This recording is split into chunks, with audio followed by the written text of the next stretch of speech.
आज हम देखते हैं मेडिकल सर्जिकल का एक बहुत इंपॉर्टेंट और बहुत बेसिक टॉपिक हाइपरटेंशन। हाइपरटेंशन का मतलब होता है हाई ब्लड प्रेशर या ब्लड प्रेशर का ज्यादा बढ़ जाना। नॉर्मली ब्लड प्रेशर क्या होता है? ब्लड प्रेशर का मतलब होता है हमारी बॉडी के अंदर जो आर्टरीज और वेन्स होती है, मतलब हमारी धमनी और शिरा। तो धमनी और शिरा के अंदर जो ब्लड बह रहा होता है, उस ब्लड के द्वारा जब धमनी और शिरा के ऊपर जब प्रेशर पड़ता है, मतलब इस प्रकार से हमारी आर्टरी या वेन, इस प्रकार की नली हमारी बॉडी के अंदर होती है, ब्लड वेसल्स। जिस ब्लड वेसल्स के अंदर ब्लड बह रहा होता है, इस बहने वाले ब्लड के द्वारा जब इस नली के ऊपर कोई प्रेशर पड़ता है, तो इस प्रेशर को हम लोग कहते हैं ब्लड प्रेशर। प्रेशर दो तरीके से होता है, एक होता है हार्ट की तरफ जाने वाला प्रेशर, एक हार्ट से पूरी बॉडी की ओर आने वाला प्रेशर।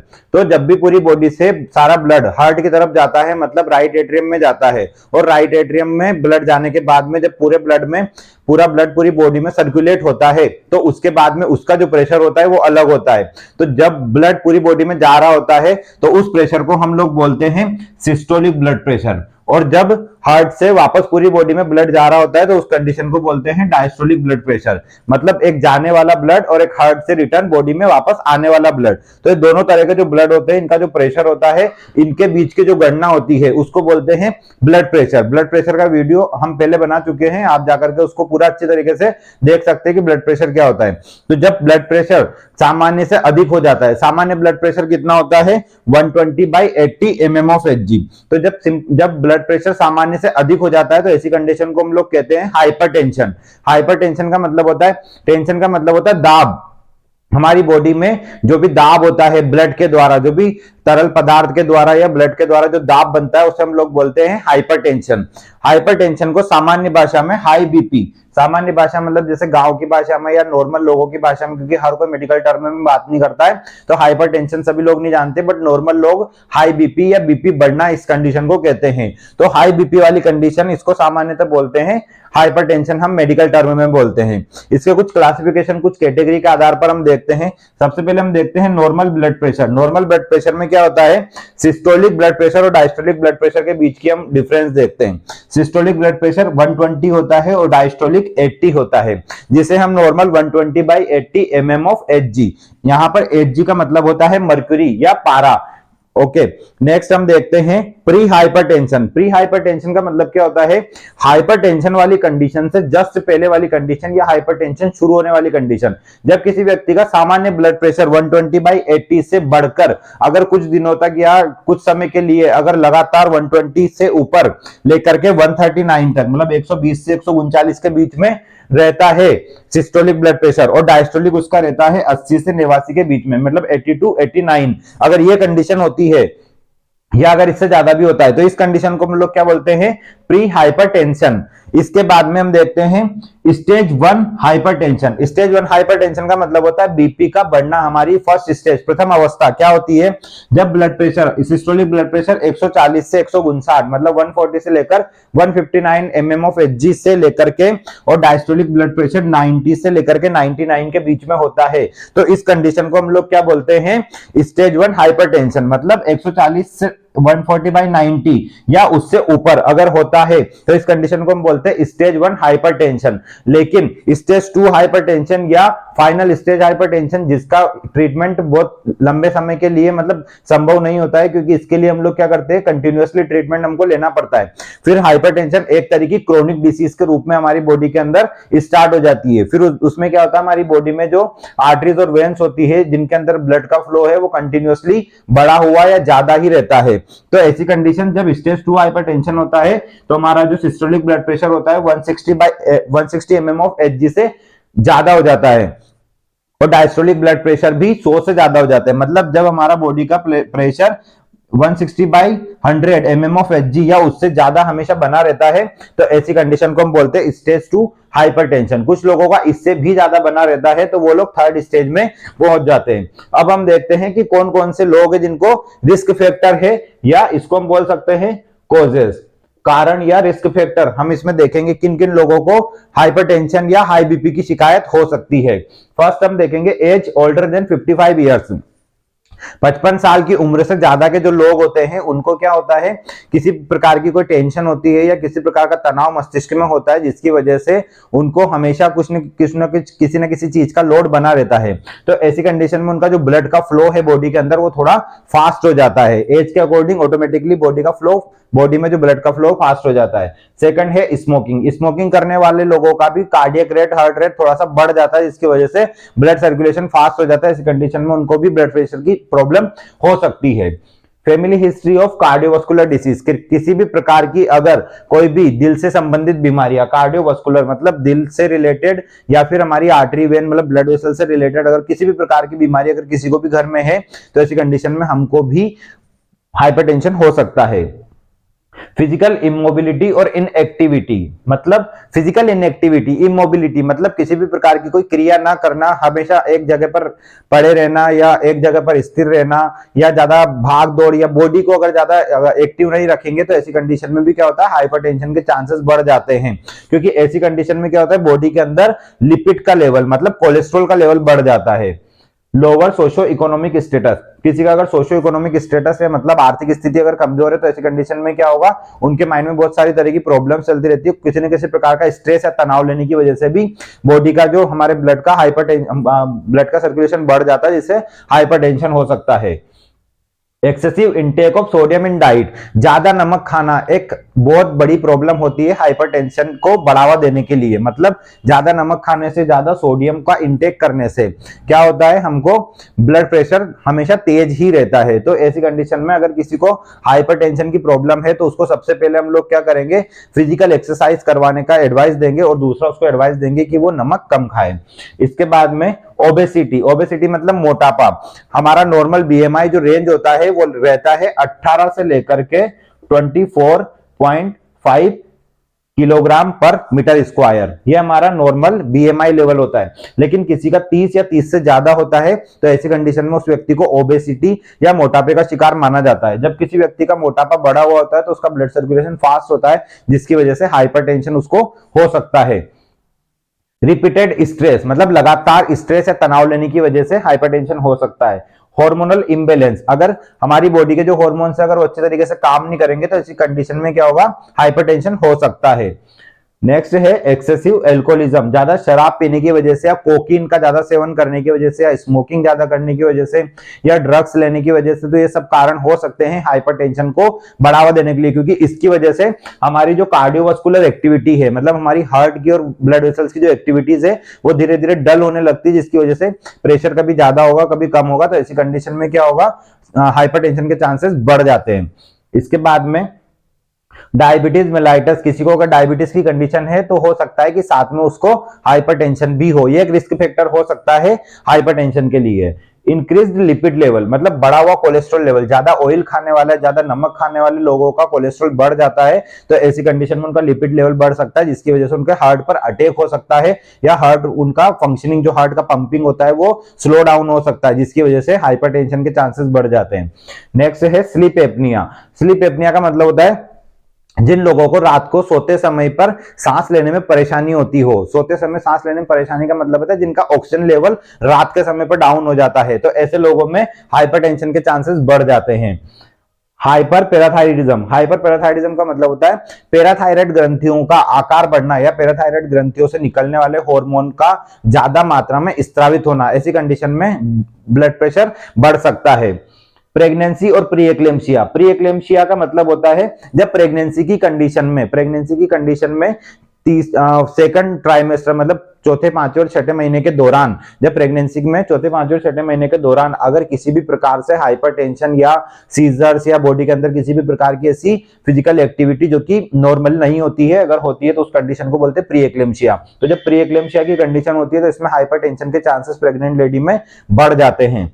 इसके बाद है heart disease, cardiovascular, cerebrovascular accident और शोक, मतलब जब ब्रेन में ऑक्सीजन प्रॉपर तरीके से नहीं पहुंच पाता है तो उसकी वजह से क्या होगा, ब्लड सर्कुलेशन प्रॉब्लम होगा, जिसकी वजह से ब्लड का जो पंपिंग है वो किसी एक जगह पे जाकर रुक जाएगा। जब ब्लड का पंपिंग एक जगह पे जाकर रुक जाता है और आर्टरीज हमारी बॉडी में ब्लड फ्लो अच्छी तरीके से नहीं करती है, तो ऐसी कंडीशन में क्या होता है, किसी एक जगह पे जहां पे रुका हुआ ब्लड है वहां पे बॉडी क्या करती है, वो ब्लड पूरी हमारी आर्टरीज और वेन्स को प्रेशराइज करती है। ज्यादा प्रेशर बढ़ने की वजह से वो नलियां फट भी सकती है, तो ये कंडीशन भी हाइपरटेंशन को बढ़ावा दे सकती है। इतना देखे आप, इसका स्क्रीनशॉट ले, इसके बाद हम देखेंगे इसके और भी साइन सिम्टम्स। देखते हैं नेक्स्ट क्लिनिकल फीचर, मतलब साइन सिम्टम्स कौन कौन से हाइपरटेंशन के। तो प्राइमरी हाइपरटेंशन क्या है, हाइपरटेंशन एक प्रकार का क्रोनिक डिसीज है, और क्रोनिक डिसीज हाइपरटेंशन में किसी प्रकार का सिम्टम्स इनिशियल स्टेज में या शुरुआती स्टेज में नहीं दिखाई देता है, तो इसलिए इसे साइलेंट किलर, मतलब एक साइलेंट किलर डिसीज का नाम भी दिया गया है हाइपरटेंशन को। अब हाइपरटेंशन जब बढ़ता है या ज्यादा स्तर पे जाता है, ज्यादा स्टेज पर या हाई स्टेज पर जाता है, तो ऐसी कंडीशन में कौन कौन से सिम्टम्स हाइपरटेंशन के अंदर दिखाई देते हैं। तो जब हाई लेवल पे जाता है हाइपरटेंशन, तो उस टाइम पे सबसे पहले पाल्पिटेशन, पाल्पिटेशन का मतलब होता है किसी डर या उत्तेजना के कारण दिल की धड़कन या बहुत ज्यादा तेज हो जाना या ज्यादा घबराहट होना, इस कंडीशन को बोलते हैं पाल्पिटेशन। दूसरा है डिज्निया, डिज्निया का मतलब होता है difficulty in breathing, difficulty in breathing मतलब सांस लेने में कठिनाई होना, इसे बोलते हैं डिज्निया। विजुअल प्रॉब्लम, विजुअल प्रॉब्लम का मतलब होता है देखने में प्रॉब्लम होना। डिजीनेस, डिजीनेस का मतलब चक्कर आना। फेटिग मतलब तनाव। एंजाइना, एंजाइना मतलब chest pain. Reduce activity tolerance, tolerance का मतलब होता है सहन करना। और रिड्यूस एक्टिविटी, रिड्यूस एक्टिविटी का मतलब होता है कि जो एक्टिविटी इंसान कर सकता है, जो काम वो रूटीन में कर सकता है, जो वो सहन कर सकता है, किसी भी काम को रूटीन में करना, वो अपने नॉर्मल कामों को सहन नहीं कर पाता है, या फिर अपने नॉर्मल कामों को भी करने में असहज महसूस करता है। इसके बाद है हेडेक और नेजल ब्लीडिंग, मतलब नाक से खून बहना, सर दर्द होना। तो ये सब जब हाइपरटेंशन का स्टेज बढ़ जाता है, हाई स्टेज हो जाता है, हाई लेवल हो जाता है, उस कंडीशन पे सारे सिम्टम्स उनको दिखाई देते हैं। शुरुआती स्तर पे इनमें से कोई सा भी सिम्टम्स नहीं दिखाई देता है। हाइपरटेंशन के लिए डेली हम लोग एक टेबलेट लेते हैं, जब बीपी बढ़ जाता है तो बढ़ी हुई बीपी को कम करने के लिए, कंट्रोल में रखने के लिए, जो भी पेशेंट होता है जिसको भी हाइपरटेंशन है, वो रूटीन में एक टेबलेट ले लेते हैं उसके लिए, ताकि वो कंट्रोल में रहे। ये सारे सिम्टम्स पेशेंट में तब दिखते हैं जब उनके साथ में कोई और कॉम्प्लिकेशंस हो या कोई और अदर डिसीज हो। अब हम देखते हैं डायग्नोस्टिक इवेल्युएशन, क्या क्या डायग्नोस्टिक टेस्ट हम लोग करवा सकते हैं। फर्स्ट है हिस्ट्री कलेक्शन, सबसे पहले हिस्ट्री कलेक्ट करेंगे पेशेंट का, उसके बाद में अपन देखेंगे कि पेशेंट के फैमिली में कोई है जिसको हाइपरटेंशन है, तो ये सारी चीजें हम उसका देखेंगे। दूसरा है physical examination, head to toe उसका पूरा बॉडी का फिजिकल एग्जामिनेशन करेंगे। उसके बाद CBC complete blood count test करेंगे। बीयूएन ब्लड यूरिया नाइट्रोजन, ये एक प्रकार का ब्लड टेस्ट है जिसमें ब्लड के अंदर यूरिया और नाइट्रोजन को देखा जाता है। यूरिया और नाइट्रोजन दो हानिकारक गैसेस है, तो ये इनका लेवल कितना बढ़ा हुआ, अगर यूरिया नाइट्रोजन का लेवल बढ़ा हुआ होता है तो उसकी वजह से क्या होता है, बॉडी में बहुत सारे ऐसे चेंजेस आते हैं जो कि नेगेटिव इफेक्ट डालते हैं। इसके अलावा क्रिएटिनिन, क्रिएटिनिन भी एक ब्लड का टेस्ट होता है, ये हमारी किडनी के अंदर उपस्थित क्रिएटिनिन का टेस्ट होता है। इकोकार्डियोग्राफी, इकोकार्डियोग्राफी हार्ट का एक जांच होती है जिसे हार्ट का सोनोग्राफी भी कह सकते हैं, 2D को इसे शॉर्ट में बोलते हैं। नेक्स्ट है सीरम लिपिड स्टडीज, लिपिड का मतलब होता है कोलेस्ट्रॉल, मतलब जो भी ऑयल वगैरह हम खाते हैं वो दिल में अगर जम जाता है, हार्ट के अंदर जम जाता है, तो उसका स्टडीज, बॉडी के अंदर कितना ऑयल है ब्लड के अंदर, उस चीज का स्टडी करते हैं, इसे बोलते हैं serum lipid studies. Routine urine analysis, routine urine analysis का मतलब होता है विश्लेषण करना। यूरिन मतलब मूत्र और रूटीन मतलब प्रतिदिन, मतलब लगातार यूरिन का विश्लेषण करना कि यूरिन के अंदर कोई चेंजेस आ रहे हैं क्या, तो ये भी कंटिन्यू हमको करना रहता है। और एक होता है ब्लड प्रेशर मॉनिटरिंग, मतलब ब्लड प्रेशर को कंटिन्यू चेक करते रहे ताकि होने वाले जो भी चेंजेस है वो हमको पता लगते रहे। इसके बाद हम देखते हैं मैनेजमेंट, उससे पहले इसका एक स्क्रीनशॉट आप निकाल। हम देखते हैं हाइपरटेंशन का मैनेजमेंट। तो सबसे पहले हम देखते हैं कि हमारे क्या क्या टारगेट्स होने चाहिए, क्या क्या गोल्स होने चाहिए हाइपरटेंशन को मैनेज करने के लिए। तो सबसे पहले है टू नॉर्मलाइज बीपी, मतलब ब्लड प्रेशर को कंट्रोल करना हमारा फर्स्ट टारगेट रहेगा।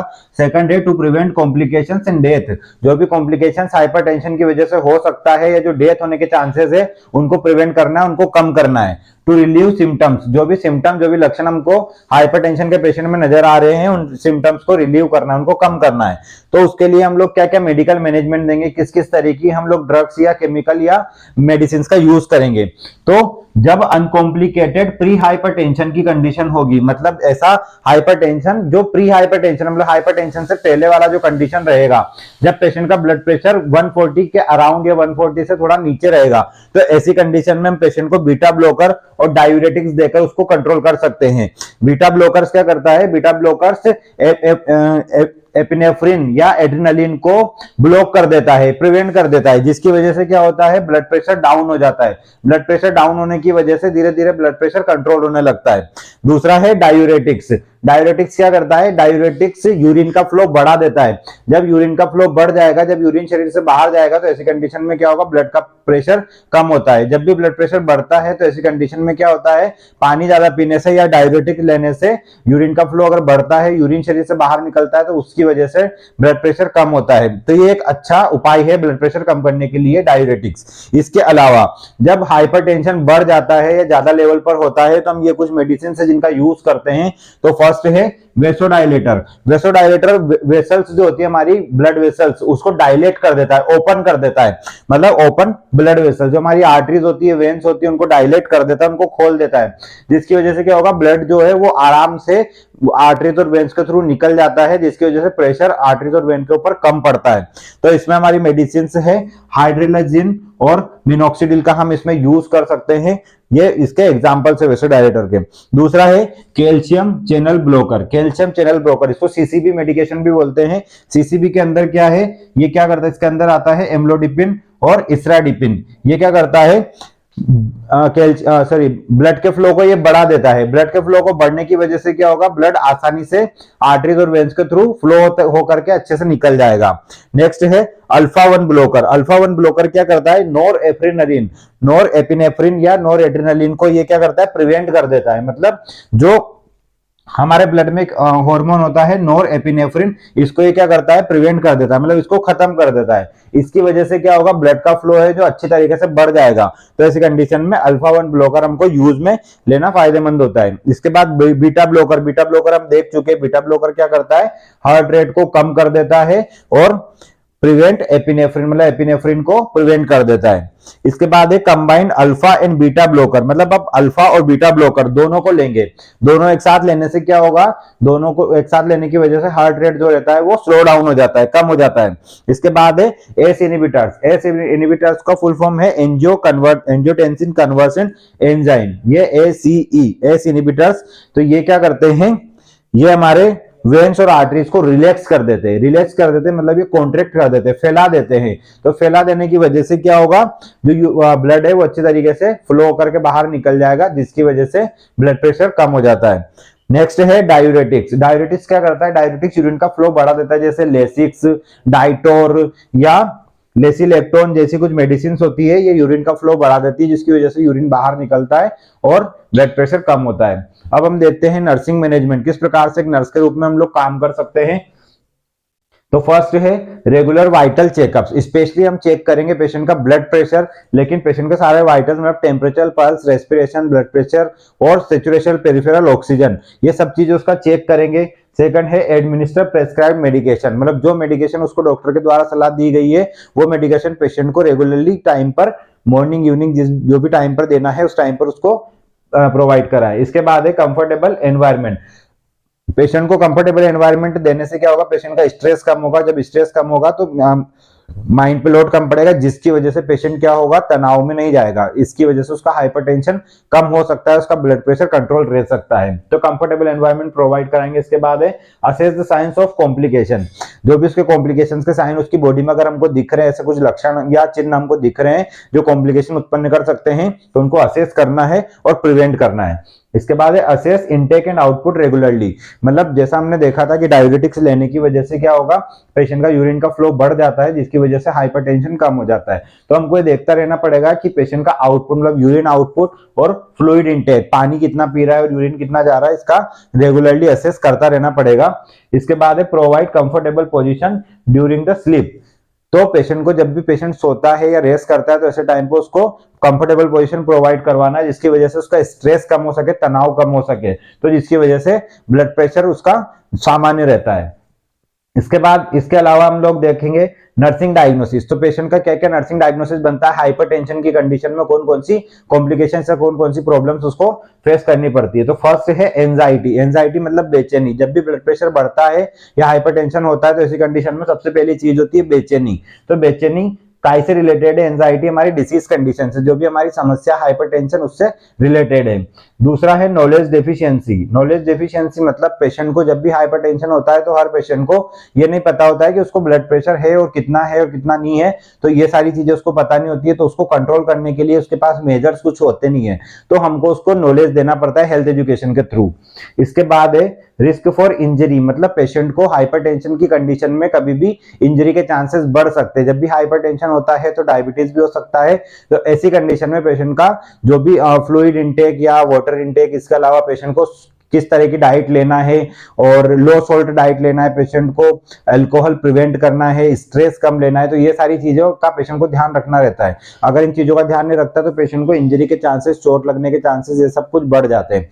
तो ये सब कुछ है हाइपरटेंशन। आई होप आपको समझ में आया होगा, और वीडियो अगर पसंद आया है तो वीडियो को लाइक करें, शेयर करें और कमेंट करके बताएं कि और किस टॉपिक पर आपको वीडियो चाहिए, और चैनल को सब्सक्राइब करें।